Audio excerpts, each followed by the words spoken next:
Dua nikmat yang kebanyakan manusia sering lalai, sering terlupakan. Maghbunun, yaitu lalai, lupa. Apa itu dua nikmat tersebut? As-sihah wal faragh.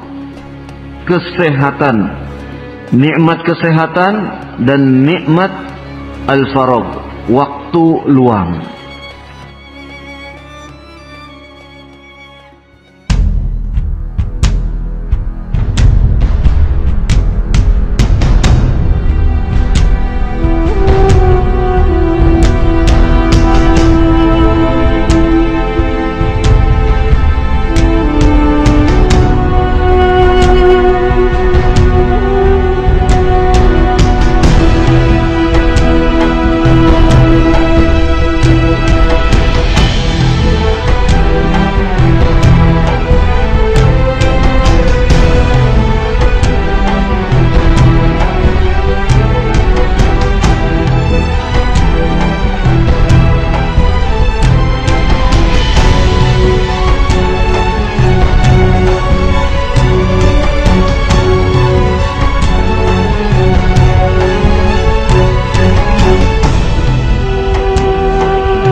Berkaitan dengan masalah waktu. Waktumu adalah kehidupanmu.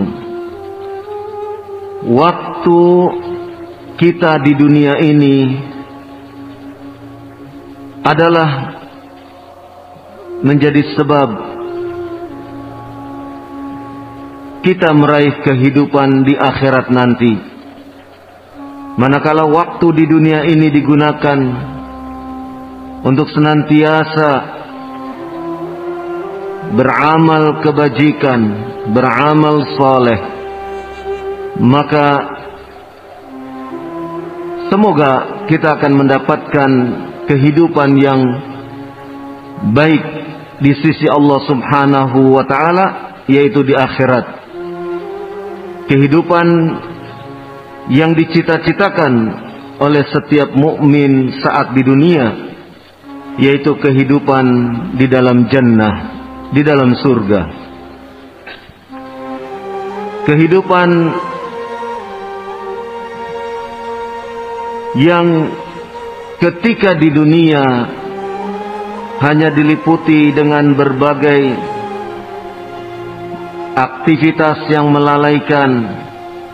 Kehidupan di dunia bila diliputi dengan sesuatu yang melupakan kepada Allah Subhanahu wa ta'ala, lupa dengan kampung akhirat, maka penyesalan akan terjadi saat memasuki kehidupan akhirat.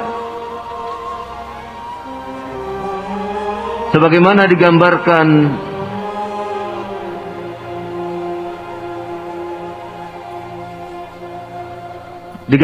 di dalam firman Allah Subhanahu wa ta'ala, yaitu ketika mereka menyesal menghadapi kehidupan di akhirat. Di dalam firman-Nya Allah Subhanahu wa ta'ala menggambarkan, waji'a yawma idzin bi jahannam, pada saat hari ditampakkan neraka Jahannam, yauma idzi yatadzakkarul insan, maka saat itulah manusia baru teringat. Wa anna lahu dzikra, tapi kesadarannya tidak berguna baginya. Yaqulu ya laitani qaddamtu li hayati, alangkah baiknya, ia menyatakan alangkah baiknya bila dulu aku mengerjakan kebaikan untuk kehidupanku ini, yaitu kehidupan di akhirat. Alangkah baiknya bila dulu ketika hidup di dunia, waktu di dunia, ia mengerjakan kebaikan-kebaikan, mengerjakan amal-amal soleh, maka tentu kehidupan di akhiratnya tidaklah seperti yang ia rasakan saat itu. Ayat ini mengingatkan kepada kita bahwasannya kehidupan kita waktu saat ini benar-benar merupakan waktu yang harus dimanfaatkan, waktu yang senantiasa digunakan untuk kebaikan-kebaikan, sehingga kebaikan-kebaikan itu, dengan sebab kebaikan-kebaikan itu, kita akan mendapatkan kehidupan yang lebih baik di akhirat. Kita bisa melihat bagaimana para a'immah, para ulama benar-benar memanfaatkan waktunya saat di dunia untuk melakukan berbagai kebaikan. Di dalam Syiar A'lamun Nubala yang merupakan karya Al-Imam Az-Zahabi, disebutkan sosok yang bernama Ubad bin Ya'ish, yaitu guru Al-Imam Al-Bukhari dan Al-Imam Muslim. Beliau benar-benar memanfaatkan waktunya untuk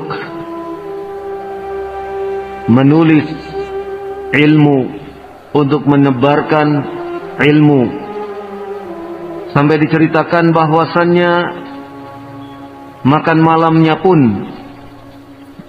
harus disuapi oleh saudarinya, oleh saudara putrinya. Kenapa demikian? Ia tidak ingin melewatkan kesempatan waktu walau sekejap, kemudian terlepas tidak untuk kepentingan ilmu. Begitu juga kalau kita melihat Al-Imam Ibnu Jarir At-Tabari menjaga waktu dengan baik, penuh semangat menulis tafsir Al-Quran 30 juz, yang setiap jilidnya tebal, beratus halaman dan sekian banyak. Al-Imam At-Tabari rahimahullah, beliau disibukkan dengan belajar, mengajar, membaca dan menulis. Sampai ada yang menghitung, karena banyaknya karya Al-Imam At-Tabari rahimahullah, tidak kurang dari 358.000 halaman beliau tulis, sehingga rata-rata perharinya 40 halaman ia menulis. Karyanya selain tafsir, ada kitab tarikh 11 jilid besar, dan banyak lagi karya-karya lainnya. Demikian juga Al-Imam An-Nawawi rahimahullah memanfaatkan waktunya untuk membaca, belajar, menulis, bahkan makan pun hanya sempat 1 kali sehari. Usianya tidak mencapai 50 tahun, tetapi karya-karyanya sedemikian banyak. Dan di antara karya yang terus dijadikan sebagai sandaran di dalam mempelajari ilmu hadis atau di dalam mempelajari hadis-hadis Rasulullah SAW di kalangan kita salafiyin, di antaranya risalah Al-Arba'in An-Nawawiyah. Itu di antara karya Al-Imam An-Nawawi rahimahullah. Selain tentunya ada tafsir syarah hadis, ya, hadis syarah hadis Imam Muslim dan yang lainnya. Dan banyak lagi para ulama lainnya seperti Al-Imam Ibnu Zawji, ya, dengan banyak karya tulisnya. Ini semua menggambarkan bagaimana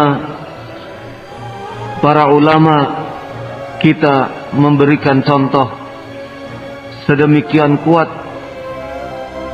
memanfaatkan waktu yang ada.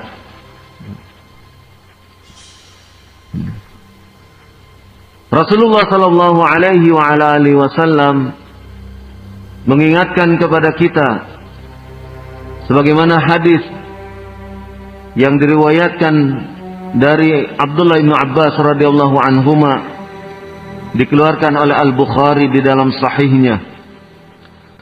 Rasulullah sallallahu alaihi wasallam bersabda, "Ni'matani maghbunun fihi ma katsirun minan nas, as-sihhah wal faragh." Dua nikmat yang kebanyakan manusia sering lalai, sering terlupakan. Maghbunun yaitu lalai, lupa. Apa itu dua nikmat tersebut? As-sihhah wal faragh. Kesehatan, nikmat kesehatan dan nikmat al-faragh, waktu luang. Berapa banyak kesehatan Allah berikan kepada hamba-hambanya, dan berapa pula dari hamba-hambanya yang memanfaatkan keadaan tubuhnya yang sehat untuk bisa beribadah, untuk bisa menunaikan ketaatan-ketaatan. Demikian juga berapa banyak hamba-hamba Allah Subhanahu wa taala diberi nikmat oleh Allah Subhanahu wa taala dengan waktu luang, waktu yang rohah bagi dia. Tapi berapa banyak pula dari hamba-hamba Allah Subhanahu wa taala yang kemudian memanfaatkan waktu luang tersebut untuk aktivitas-aktivitas yang memberikan manfaat kepada dirinya dan kepada orang-orang di sekitarnya. Betapa tidak, karena Rasulullah sallallahu alaihi wasallam mengingatkan kepada kita dengan sabdanya, ihris ala ma yanfa'uk fasta'in billah wa la ta'jaz. Hadis yang dikeluarkan oleh dari Abi Hurairah radhiyallahu anhu, hadis riwayat Muslim. Nabi mengingatkan kepada kita untuk terus bersemangat menunaikan aktivitas-aktivitas yang bisa memberikan manfaat bagi dirimu. Ihris ala ma yanfa'uk. Bersemangatlah untuk sesuatu yang bermanfaat bagi dirimu. Fasta'in billah. Kemudian minta tolonglah engkau kepada Allah. Wala ta'jaz. Dan jangan engkau merasa lemah. Rasulullah sallallahu alaihi wasallam memerintahkan kepada kita untuk terus bersemangat. Bersemangat menunaikan sesuatu yang bisa mendatangkan manfaat. Bukan sekedar bersemangat namun tidak memberikan manfaat bagi orang yang mengerjakannya. Maka banyak manusia yang memang lalai, banyak manusia yang lupa, sehingga mereka tidak memanfaatkan kesehatan yang ada pada dirinya. tidak memanfaatkan waktu luang yang tengah ia rasakan pada saat itu, maka yang demikian itu hanya akan ada penyesalan demi penyesalan. Sebagaimana tadi disebutkan di dalam firman Allah Subhanahu wa taala, yaqulu ya laitani qaddamtu li hayati. Alangkah baiknya bila dulu, yaitu saat di dunia, aku mengerjakan kebaikan, ya, li hayati, untuk kehidupanku, ya, untuk kehidupanku, kehidupan, terutama kehidupan di akhiratnya. Namun penyesalan tinggallah penyesalan, karena ia tidak pandai memanfaatkan waktu saat di dunia, sehingga kemudian ia lalai, lupa, dan kemudian di akhirat tinggallah penyesalan.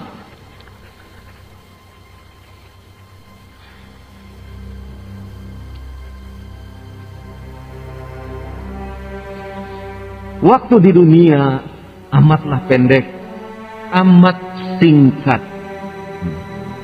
Allah Subhanahu wa taala berfirman dalam surat Al-Mu'minin ayat ke 112, 113, 114. Di dalam surat Al-Mu'minun Allah Subhanahu wa taala berfirman, "Qul kam labistum fil ardi 'adada sinin?" Qalu labisna yawman aw ba'da yawmin fas'alil 'addin. Qul in labistum illa qalila law annakum kuntum ta'lamun. Katakan, berapa lama kalian tinggal di muka bumi? Berapa tahun kalian tinggal di muka bumi? Mereka menjawab, labisna yauman aw ba'da yaum. Ya, kami tinggal di muka bumi sehari atau sebagian atau setengah hari. Maka tanyakanlah al-'adin, tanyakanlah kepada orang yang menghitung hari.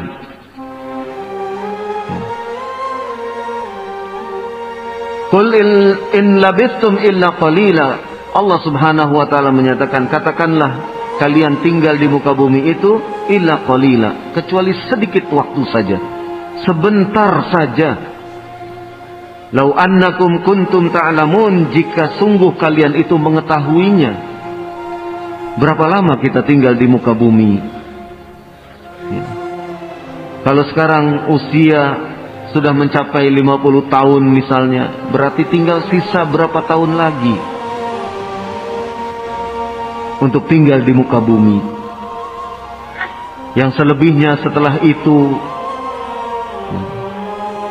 malakul maut mendatangi kita, kemudian mencabut ruh kita, dan setelah itu kita berada bukan di alam dunia lagi, tapi sudah masuk ke alam barzakh, ke alam akhirat, yaitu alam kubur. Maka waktu di dunia itu amatlah singkat. Waktu di dunia itulah sesuatu yang kita tidak merasakan waktu itu begitu lama. Seakan baru kemarin kita bersama dengan teman-teman saat masih muda, tapi ternyata sekarang rambut sudah beruban, tubuh pun sudah tidak sekuat dulu lagi, gerak langkah kaki dan tangan tidak selincah dulu lagi. Bahkan mungkin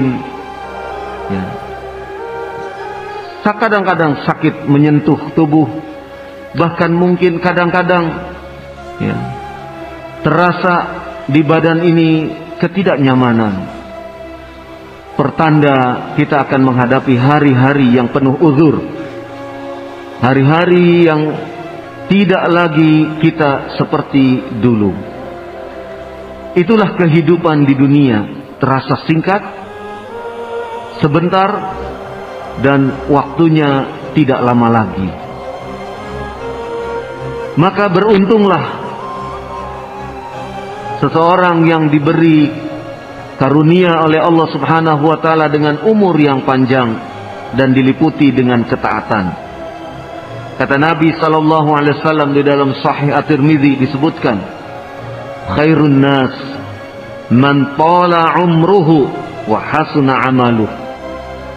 Sebaik-baik manusia adalah orang yang tala umruhu, panjang usianya, wa hasuna amaluhu, dan baik amal perbuatannya.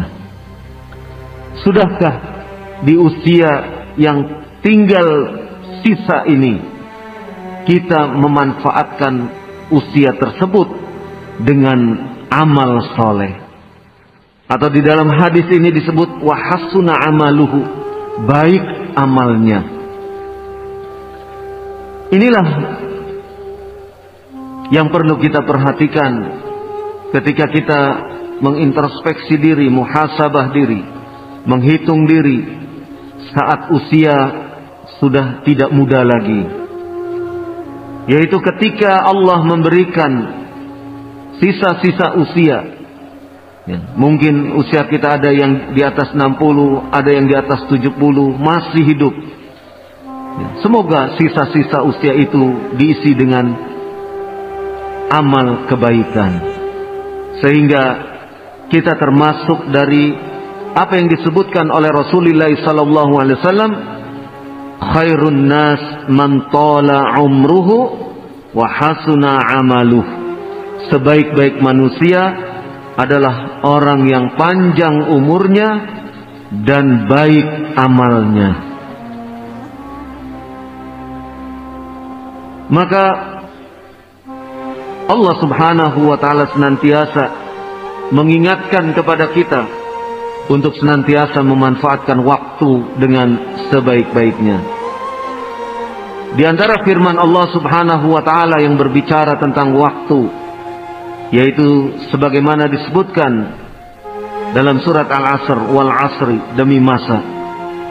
Allah Subhanahu wa taala bersumpah dengan demi masa. Ada lagi ayat yang lain, wal laili, demi malam.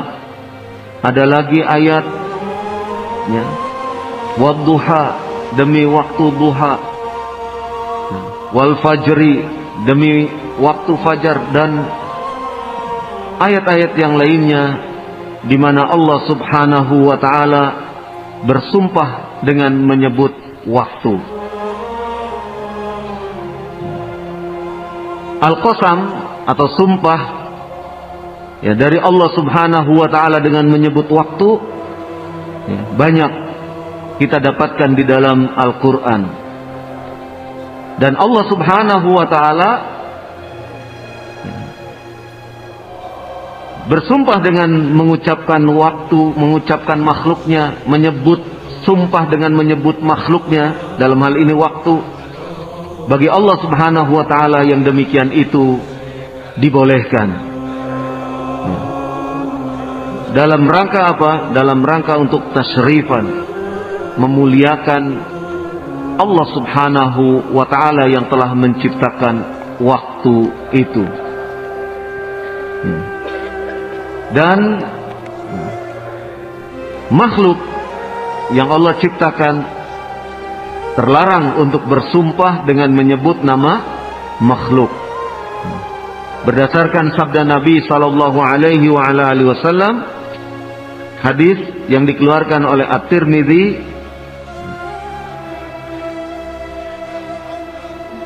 hadis dari Abdullah ibn Amr radhiyallahu anhum.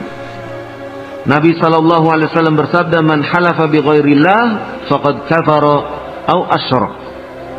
Barang siapa yang bersumpah dengan menyebut nama selain Allah, maka sungguh ia telah kufur dan telah berbuat kesyirikan. Allah Subhanahu wa taala bersumpah dengan menyebutkan makhluknya, yaitu dalam hal ini waktu. Seperti dalam ayat wal asri innal insana lafi khusr illa alladzina amanu wa amilus solihat wa tawassaw bil haqqi wa tawassaw bis sabr. Di dalam ayat ini kita akan dapatkan beberapa pelajaran, yaitu terkait dengan uslub, ya, uslub qasam, ya, yaitu cara bersumpah. Ya. Di dalam ayat ini Allah Subhanahu wa taala mengajari kita, ya, dengan bersumpah, ya, dengan menggunakan huruf-huruf yang dikenal di dalam gramatika bahasa Arab, al-waw, wat-ta, wal-ba, ya, yaitu huruf-huruf yang mengandung yang menyatakan sumpah, seperti wallahi, tallahi, ya, atau billahi, ya. Itu adalah huruf-huruf yang menyebutkan tentang sumpah. Kemudian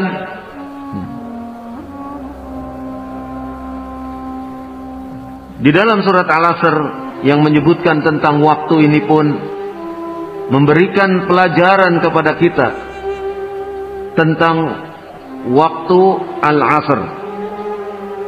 Waktu Al-Asr.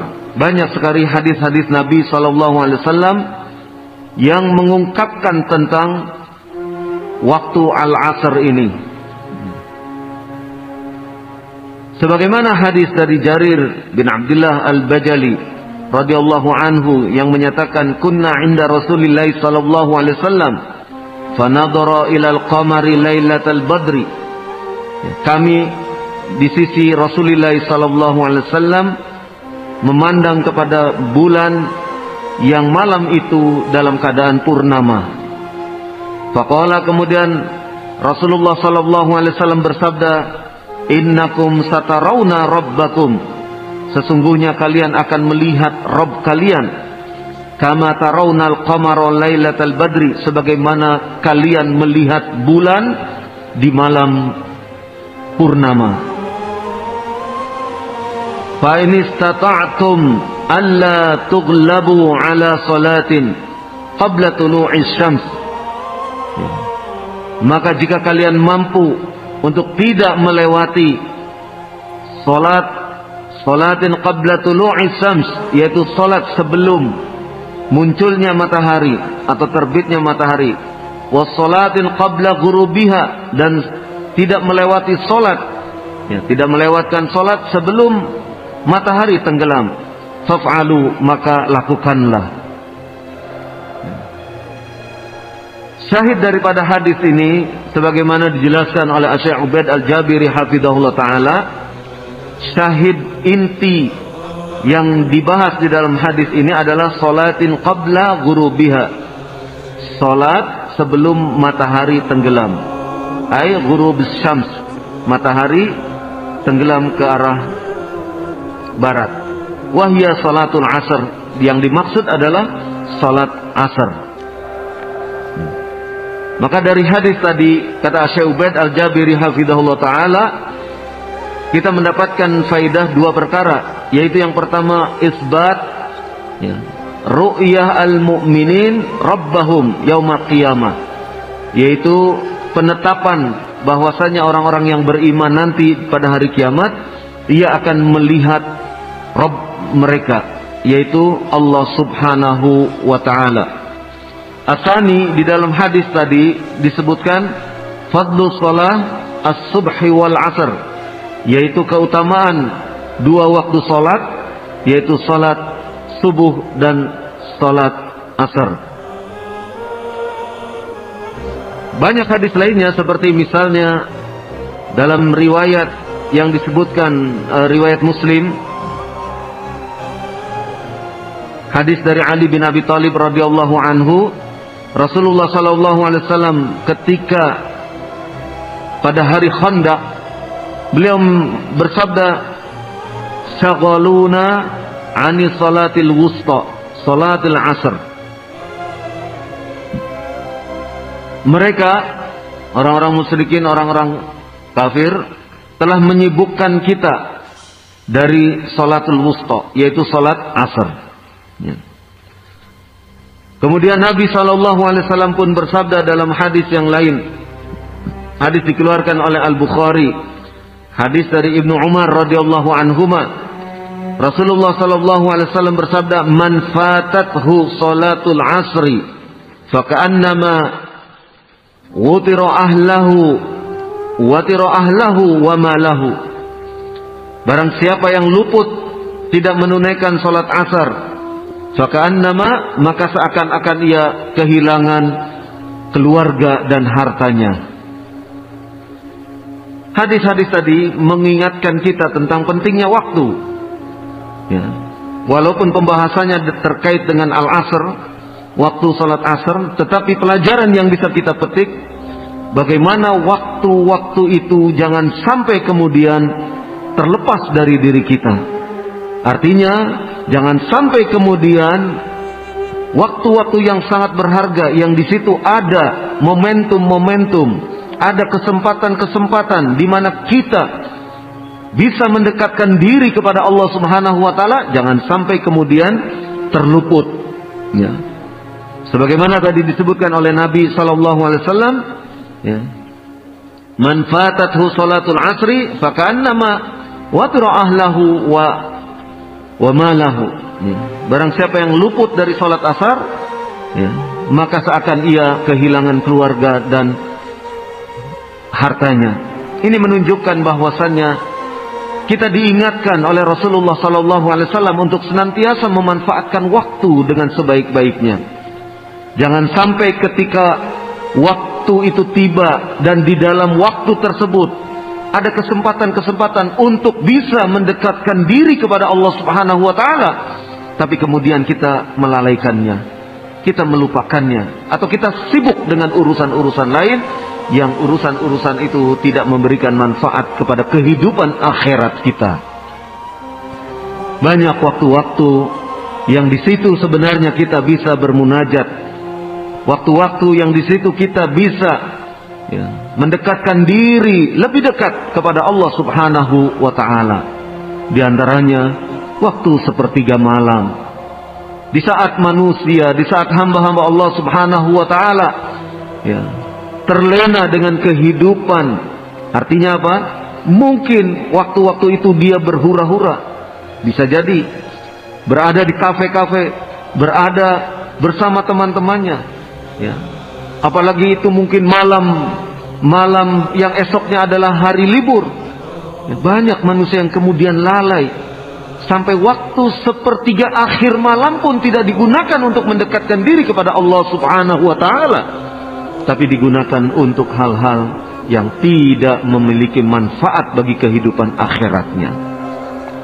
Sungguh sangat sayang sekali waktu sepertiga malam tidak digunakan untuk mendekatkan diri kepada Allah Subhanahu wa taala. Ya. Allah Subhanahu wa taala berfirman, "Wabil ashar hum yastaghfirun," dalam surat Az-Zariyat. Dan di saat waktu sahur, hum yastaghfirun, mereka adalah orang-orang yang memohon ampun. Mereka adalah orang-orang yang beristighfar, memohon ampun kepada Allah Subhanahu wa taala. Ya. Mereka yang beristighfar adalah mereka yang beristighfar di waktu-waktu sahur, waktu-waktu ketika, ya, saatnya sahur. Mereka yang beristighfar adalah mereka orang-orang yang memanfaatkan waktu itu untuk memohon ampun, untuk mendekatkan diri kepada Allah Subhanahu wa taala. Maka diriwayatkan Abdullah bin Umar radhiyallahu anhuma, manakala mendapati setelah dia menunaikan salat malam, mendapati waktu-waktu sahur itu tiba, maka ia hentikan salatnya. Ya. Lantas ia beristighfar kepada Allah Subhanahu wa ta'ala. Ya. Dia mengamalkan ayat yang di dalam surat Az-Zariyat, ya, wabil ashar hum yastaghfirun, dan di saat waktu sahur mereka memohon ampun kepada Allah Subhanahu wa ta'ala. Sudahkah kita memanfaatkan waktu-waktu itu untuk mendekatkan diri kepada Allah Subhanahu wa ta'ala? Dan banyak lagi momentum-momentum, kesempatan-kesempatan untuk kita lebih dekat lagi, lebih berupaya untuk bisa mendekatkan diri kepada Allah Subhanahu wa ta'ala. Dalam hadis yang lain disebutkan, dinukilkan oleh Syekh Ubaid Al-Jabiri hafizahullah ta'ala,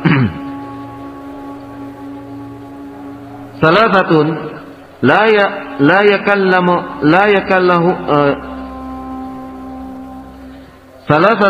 yakallamuhumullahu yaumal qiyamah wa la yanzuru ilaihim wa dzakara minhum, ya. Ada 3 kelompok orang, ada 3 macam orang. La yakallamuhum, Allah tidak akan berbicara kepada mereka pada hari kiamat, ya. Wala yanzuru ilaihim, dan Allah pun tidak melihat kepada mereka, tidak mau melihat kepada mereka. Apa itu?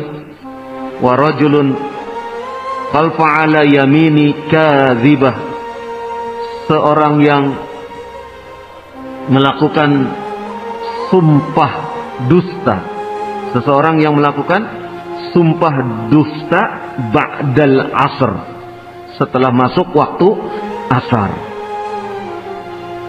Liyaqtati'a biha mala rajulin muslimin, ya, dalam rangka untuk merampas, ya, berambisi memiliki harta milik seorang muslim, ya. Jadi dia bersumpah dusta, ya, di waktu asar. Tujuannya apa? Tujuannya untuk merampas harta yang dimiliki oleh seorang muslim. Maka orang yang seperti ini Allah tidak mau berbicara dengan dia. Orang yang seperti ini Allah tidak ingin berbicara dengan mereka, dan tidak ingin melihat mereka. Syahid daripada hadis ini ada kalimat ba'dal asr yang menunjukkan momentum waktu, ya. Di situ ada ba'dal asr, yaitu waktu asar. Nah, artinya apa? Waktu asar adalah waktu yang sangat-sangat bisa dimanfaatkan untuk lebih mendekatkan diri kepada Allah Subhanahu wa ta'ala dengan melakukan amalan-amalan kebajikan, dengan melakukan amalan-amalan soleh. Tidak melakukan amalan-amalan kejelekan, amalan-amalan dalam rangka untuk merampas harta milik kaum muslimin atau yang lainnya. Ini diantara hadis-hadis Nabi Sallallahu Alaihi Wasallam, ya, terkait dengan waktu ini. Allah Subhanahu Wa Taala telah bersumpah dengan menyebutkan waktu asar, dan kemudian Allah Subhanahu Wa Taala menyampaikan sesungguhnya manusia dalam keadaan merugi, Kemudian Allah Subhanahu wa ta'ala mengecualikan siapa manusia yang tidak merugi, yaitu Allah Subhanahu wa ta'ala menyebutkan illal ladzina amanu wa amilus solihati wa tawassaw bil haqqi wa tawassaw bis sabr. Dari sinilah kemudian sifat orang yang beruntung, sifat orang yang tidak merugi, meliputi yang pertama al-iman, dia orang yang beriman. Yang kedua al-amalus soleh, dia menunaikan amal soleh, bukan sekedar amal, tetapi amal soleh. Kalau melakukan amal mungkin banyak manusia, ya, di saat-saat waktu-waktu tertentu dia melakukan perbuatan-perbuatan, melakukan amalan-amalan, tetapi tidak termasuk amal soleh, maka itu pun merupakan sesuatu yang merugikan. Maka yang menguntungkan seorang manusia yang beriman, yaitu ketika ia melakukan amal soleh, bukan sekedar amal, tetapi amal soleh. Kemudian yang ketiga dari surat tersebut at-tawasi bil haq, yaitu saling menasehati untuk menunaikan kebenaran. Ar-rabi'ah, tawasi bis sabr, yaitu untuk menasehati kesabaran.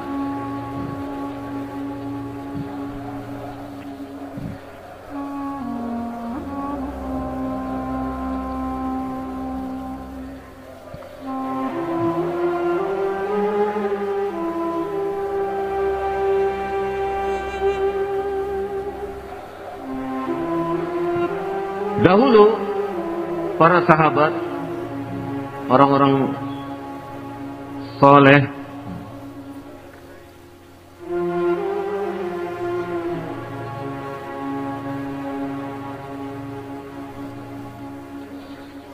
mereka membiasakan ketika berpisah di waktu asar,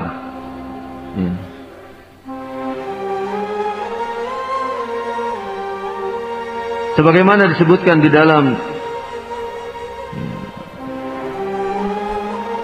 kitab As-Sahihah Al-Albani rahimahullah.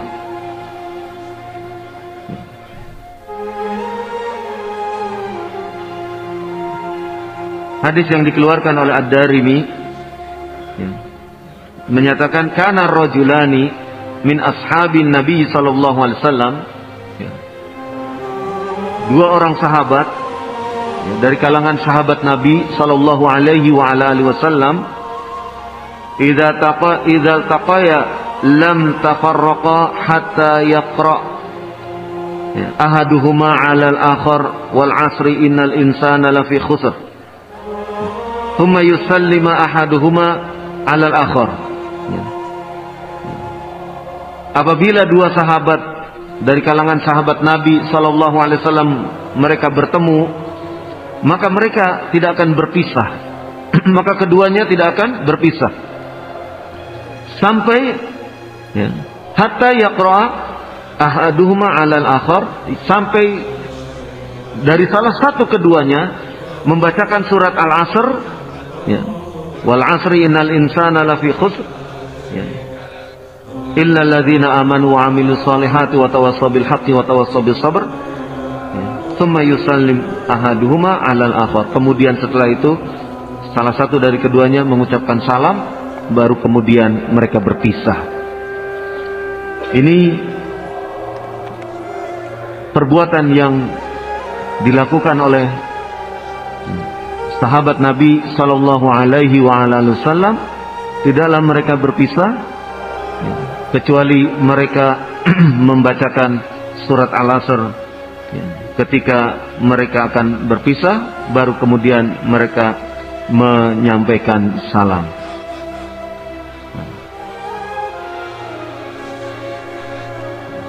Syahid daripada hadis ini menunjukkan bagaimana para sahabat Nabi sallallahu alaihi wasallam benar-benar memanfaatkan momentum, kesempatan yang waktu tersebut memiliki kesempatan untuk bisa menunaikan kebaikan, untuk bisa menunaikan amal soleh. Maka ikhwatiddin a'azakumullah, banyak sekali waktu-waktu yang di situ kita bisa menunaikan taqarrub ilallah. Di antaranya disebutkan dalam hadis-hadis yang sahih, waktu tatkala hujan kita berdoa, waktu antara azan dan iqamah ada waktu doa yang dikabulkan, atau waktu-waktu lain yang waktu-waktu tersebut memiliki kesempatan untuk bisa berbuat kebaikan, melakukan amal soleh yang sebanyak-banyaknya. Karena apa? Karena waktu yang ada pada diri kita hanyalah sedikit, sebentar. Jangan sampai kemudian penyesalan itu datang setelah penyesalan itu tidak lagi berguna untuk diri kita. Na'udzubillah. Sebagaimana tadi yang saya sampaikan dari ayat tentang penyesalan orang-orang kafir, ketika mereka di dunia lalai untuk beribadah kepada Allah, lalai untuk mendekatkan diri kepada Allah, lalai untuk taat patuh kepada Allah Subhanahu wa ta'ala. Usia kita tinggal beberapa tahun ke depan, tetapi jangan sampai kemudian sisa usia ini diisi dengan hal-hal yang tidak memberikan manfaat untuk kehidupan di akhirat nanti. Na'udzubillah. Kita berlindung kepada Allah Subhanahu wa ta'ala dari hal-hal yang demikian ini. Karena itulah penting bagi kita untuk terus belajar dan belajar memanfaatkan waktu. Sebagaimana tadi disebutkan kisah beberapa a'immah, kisah beberapa ulama, meskipun mereka telah banyak menulis hadis, banyak menulis tafsir, banyak memberikan pelajaran-pelajaran kepada murid-muridnya, mereka pun tidak kemudian lepas untuk belajar, tetap belajar sambil terus mengajar, sambil terus menulis, sambil terus membaca. Maka kita akan dapati kisah para ulama yang kemudian jatuh ke jurang karena di kendaraan sedang membaca, meninggal dunia. Maka kita akan dapati kisah ulama yang sedang membaca kitab, kemudian tertabrak oleh kuda, sehingga meninggal dunia. Banyak kisah-kisah di mana kisah para ulama itu menggambarkan bahwasanya mereka benar-benar memanfaatkan waktunya untuk sesuatu yang membawa kebaikan.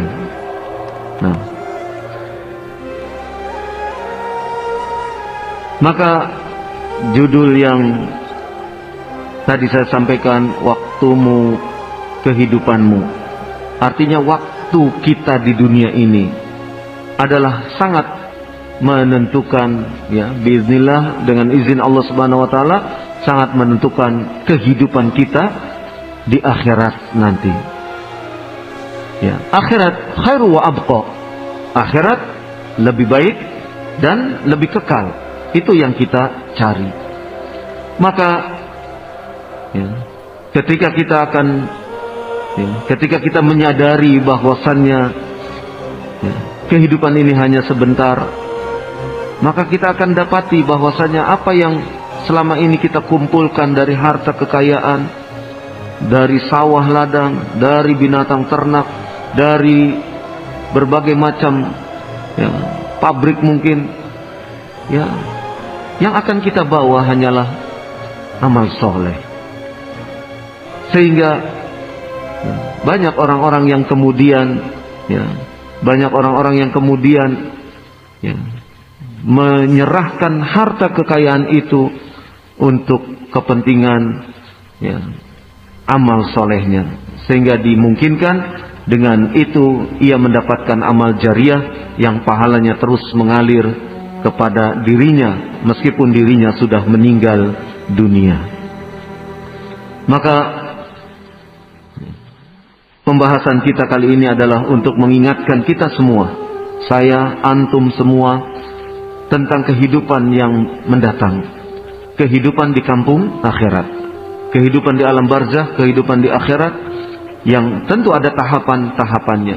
Setelah seseorang masuk ke liang lahat, setelah seseorang ditimbun dengan tanah, kemudian yang mengantarkan pulang ke rumahnya masing-masing, di saat itulah dua malaikat akan datang kepada kita. Dua malaikat akan datang kepada kita dan akan bertanya kepada kita, bertanya kepada kita, siapa Rabbmu, siapa nabimu, apa agamamu. Manakala orang yang beriman, maka ia akan bisa menjawab dengan izin Allah Subhanahu wa ta'ala. Tetapi manakala ia orang kafir, selama di dunianya tidak memanfaatkan ya, tidak bermanfaat kepada dirinya dan tidak memanfaatkan untuk kehidupan akhiratnya, maka ditanya 3 pertanyaan itu oleh 2 malaikat, ia hanya menjawab la adri, saya tidak tahu. Nah, mudah-mudahan ya, kita semua mendapatkan apa yang kita cita-citakan, apa yang sementara ini terus kita mohonkan kepada Allah Subhanahu wa taala, yaitu kehidupan yang kekal abadi, yaitu kehidupan yang Allah karuniakan kepada kita dalam bentuk memasuki jannah, memasuki surga Allah Subhanahu wa taala. Itulah sebaik-baik nikmat, sebaik-baik ya, kenikmatan di akhirat. Dan ada nikmat yang lebih dari itu, yaitu ketika orang-orang beriman melihat Allah Subhanahu wa taala, sebagaimana melihat bulan purnama yang sedemikian terang benderang. Nah, inilah yang bisa saya sampaikan pada kesempatan sore hari ini. Mudah-mudahan bermanfaat dan mudah-mudahan menjadi pengingat untuk kita semua. Bukan berarti yang akan mengakhiri hidup ini adalah orang-orang yang sudah lanjut usianya saja, tetapi kita tidak tahu bahwasanya di saat usia muda bisa saja ya, malakul maut kemudian mencabut nyawa seseorang. Siapapun kita, yang muda atau yang tua, yang belia ataupun yang sudah sepuh, hendaknya isti'dad, mempersiapkan diri untuk menghadapi hari akhirat. Hari akhirat yaitu ketika seseorang terlepas dari kehidupan dunia kemudian masuk kepada fase akhirat. Itulah kehidupan akhirat. Maka dijelaskan oleh Syekh Shalih Al Fauzan hafizahullah taala, ya, beriman kepada hari akhir, yaitu hari akhir maksudnya adalah agar seorang yang beriman itu mempersiapkan dirinya untuk menghadapi hari akhir tersebut, untuk menghadapi alam akhiratnya. Maka kata beliau hafizahullah taala, tidak bermanfaat seseorang menyatakan saya beriman kepada hari akhir, tetapi perilakunya, perbuatannya tidak menunjukkan kesiapan dia untuk menghadapi hari akhir tersebut. Orang-orang yang beriman, orang-orang yang memiliki kesadaran akal sehat yang baik, fitrah yang bersih, ketika beriman kepada hari akhirat dengan pemahaman yang benar, menurut pemahaman yang dibimbing oleh para ulama Ahlus Sunnati wal Jamaah, ketika ia beriman kepada hari akhir, maksudnya adalah isti'dad. Ia mempersiapkan diri untuk menghadapi hari akhir tersebut, untuk mempersiapkan diri alam akhirat yang akan ia temui. Dalam bentuk apa mempersiapkan dirinya? Dalam bentuk banyak beristighfar, dalam bentuk banyak bertaubat, dalam bentuk melakukan al-hasanat, melakukan perbuatan-perbuatan baik, dan dalam bentuk amal soleh yang lainnya. Subhanakallahumma wa bihamdik, asyhadu an la ilaha illa anta, astaghfiruka wa atubu ilaik. Wassallallahu ala nabiyyina Muhammad walhamdulillahi rabbil alamin.